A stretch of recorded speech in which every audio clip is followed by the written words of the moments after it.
Welcome to the Deep Dive. Today you're about to plunge into something truly mind-bending. We're looking at the intersection of artificial intelligence and, well, the most complex thing we know, the human brain.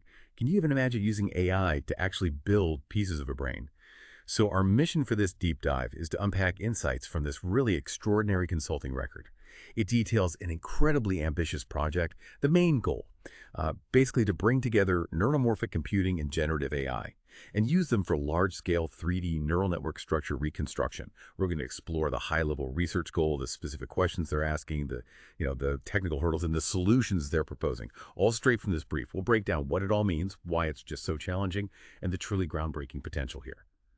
Okay, so at its heart, this project isn't just about looking at the brain. It's about creating this synergy between neuromorphic computing and generative AI to actually, well, reconstruct large-scale 3D neural networks. It sounds like building a brain algorithm by algorithm, piece by painstaking piece. And what's really fascinating is the why behind it all. I mean, why try this?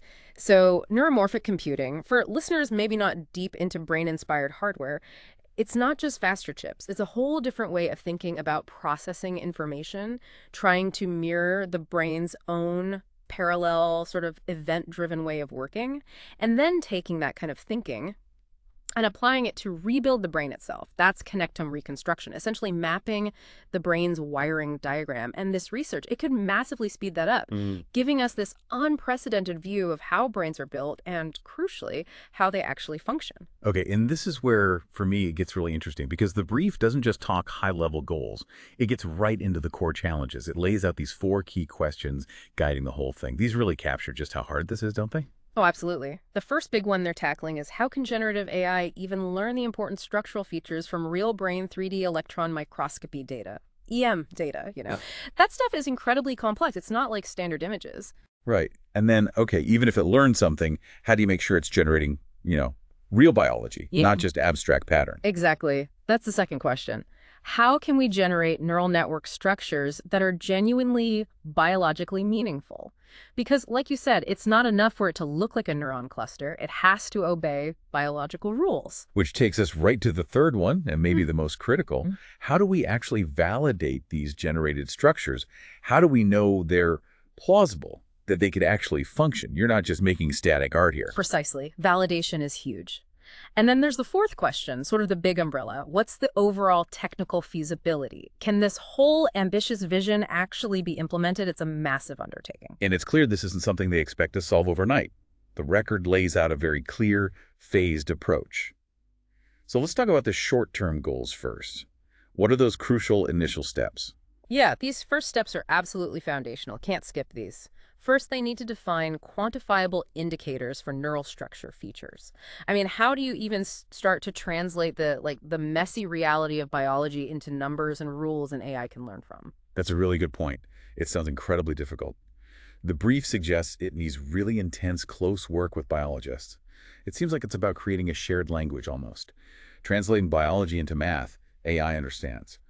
Beyond that, the short-term goals also include getting the phased generation of simple structures working, like starting small, and establishing this cross-domain cooperation mechanism. That sounds absolutely key, bridging AI and neuroscience. It really is foundational, like you said. You simply cannot build a biologically meaningful AI model of the brain without that deep collaboration. You need both sides speaking the same language, understanding the constraints and possibilities. It's non-negotiable. Okay, so they lay this groundwork. They get the definitions, the basic generation, the collaboration going.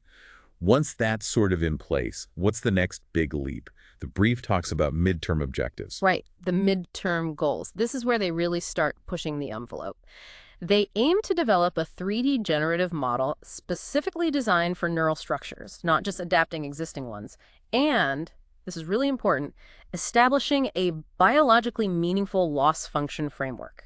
Okay, let's unpack that. A loss function in AI, that's basically what tells the model how wrong it is, right? It guides the learning. So making it biologically meaningful. That's the crucial twist here. Absolutely. It's a potential game changer. Normally, a loss function is just about, say, pixel differences or a statistical error. But here, it's not just, does it look right? It's, Does it behave right? Does it follow biological rules? So the AI gets penalized, you could say, if it generates something biologically impossible, like connections that couldn't exist or shapes that neurons just don't have. The aim then is to successfully generate small-scale networks using this. We're talking maybe 100 to 1,000 neurons within a single brain region. That's a significant step up.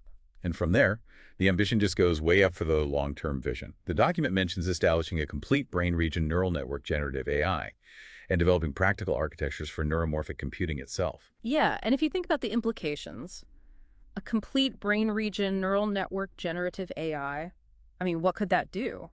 Imagine simulating how whole chunks of the brain work, or maybe predicting how diseases affect neural circuits at that level. It's not just boosting scientific discovery, though that's huge. It could directly influence how we build the next generation of computers, real brain-inspired hardware, potentially much more efficient for certain kinds of tasks. It could, well, redefine what we think is possible with computation. It's almost hard to wrap your head around that scale, isn't it? Going from single neurons to simulating entire regions. It feels like science fiction. But of course, getting there means overcoming some major technical hurdles. What does the brief say are the biggest roadblocks? Indeed, and they are significant. First one is fundamental. There's a real lack of good loss function design methods, specifically for these 3D neural structures. The stuff used for, say, regular images just doesn't capture the biological complexity of the rules. Second, generative models often struggle with what's called topology, making sure the connections, the overall shape, the relationships between parts are biologically correct, not just looking okay visually. Third, and we've touched on this, but it's critical, that deep cross-domain collaboration. You need AI experts and neurobiologists working hand in glove, seamlessly. That's hard. And finally, let's not forget the brute force aspect, the sheer massive demand for computational power. Handling this data, training these models, it takes enormous resources. Those are definitely serious hurdles, especially the compute power. Does the brief hint at how they plan to tackle that massive demand, or is more about acknowledging it for now? It definitely acknowledges the computational intensity. The implication is that finding efficient ways to use resources is a key part of the strategy. It's less about detailing specific supercomputers right now, more about optimization being core. But, to face any of these challenges, you need the right fuel, you need data. What kind of data are they actually using here? Right, the data. The document lists some pretty impressive sources. There's Harvard lab data, specifically from human superficial white matter. That's around 100,000 axon structures. Huge. And they're also pulling in other publicly available data sets, EM data, electron microscopy from different brain areas, even different species, mouse, human, fruit fly. Wow. The scale is just massive, thousands to hundreds of thousands of cells, millions of synapse connections. So a real diversity of data there. Exactly. It's an incredible amount of complex biological information to learn from. Okay, so given those tough challenges and this wealth of data, what are the actual proposed solutions? How are they planning to attack this? Well, based on existing research, they've got strategies. For the 3D reconstruction part, the plan is this kind of clever hybrid approach, combining AI specifically unsupervised learning, which can find patterns on its own, with traditional manual annotation by experts. The idea is AI does the heavy lifting, humans refine it, saves enormous amounts of time compared to purely manual work. They're also looking at sophisticated deep learning tools like the 3D UNet architecture, which is good for spatial data, combined with things like affinity graphs and structured loss functions designed for this kind of biology, and for designing those crucial loss functions. The advice is look at metrics used in older biological network studies, don't reinvent the wheel entirely, and use techniques from topological data analysis. That helps understand the sort of geometric structure, the shape of the neural data. Crucially, the brief really emphasizes that standard image recognition loss functions. They're just not going to cut it here. They don't get the biology. Makes sense. And this whole ambitious project, it also has a very clear implementation roadmap laid out.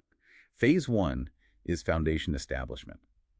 So this involves, first, a really deep dive into the literature, looking hard at existing 3D generative models, things like NERF and various 3D GEMs, analyzing how they handle objectives relevant to neural structures, basically figuring out the best technical path forward. Then there's that critical data preprocessing and feature definition step, which again means intense collaboration with biologists, defining quantifiable features, turning biology into math representations, getting the training data ready, and finally in phase 1, some preliminary model development. trying to generate single neuron shapes, setting up basic loss functions, just proving the basic concept is feasible. And those foundational steps, especially that collaboration, they're absolutely vital. You can't overstate their importance. Without that careful upfront work, translating biological ideas into something an AI can actually process and learn from, the whole thing falls apart. It's really about building that bridge, that common language between the brain and the machine learning model. Right. So once that foundation is hopefully solid, they move into phase 2, core technology development. This phase seems to focus heavily on that loss function framework we talked about, developing multi-objective loss functions, ones that balance topology, connectivity, morphology constraints, and establishing differentiable biological evaluation metrics. Okay, differentiable. That means metrics the AI can actually learn from directly, right? Exactly. Metrics that can be plugged right back into the AI's learning process. Phase 2 also involves optimizing the 3D generative model architectures, specifically for neural structures, aiming for what they call connectivity-aware generation. Ah, so not just shapes, but making sure the connections make sense. Precisely, and setting up quality control. Then finally, small-scale verification. Yeah. Testing it on networks of maybe 10 to 100 neurons, rigorously comparing what the AI generates against real data, setting up solid ways to evaluate the output. And focusing on connectivity-aware generation and those differentiable biological evaluation metrics, that's really key. It gets back to that crucial question. How do you make sure the AI isn't just making, pretty but dumb structures? These metrics are the attempt to force the AI's creations to obey the actual physical and functional rules of brain tissue, not just look superficially correct. It's about aiming for a functional model, not just a picture. That's the real jump here. So looking at the big picture, the research value they outline in the brief is just immense. Oh, definitely. It promises, first off, to massively accelerate connectome reconstruction. That process is currently incredibly slow, painstaking work, years for tiny brain bits. Second, it provides a really crucial architectural reference point for neuromorphic computing. It could directly guide how we build future brain-like chips, potentially making them far more efficient. And maybe the most exciting part, it essentially establishes a whole new interdisciplinary research field, right at the convergence of AI and biology. It opens up entirely new questions, new avenues for discovery we probably can't even fully imagine yet. So why does this matter to you, listening right now? Well, this isn't just some obscure research project locked away in a lab. It's about pushing the absolute limits of what AI can do. It's about fundamentally changing how we understand the blueprint of our own brains. And it might even influence how we design the computers of the future, computers that could maybe, one day, mimic the brain's incredible efficiency and power.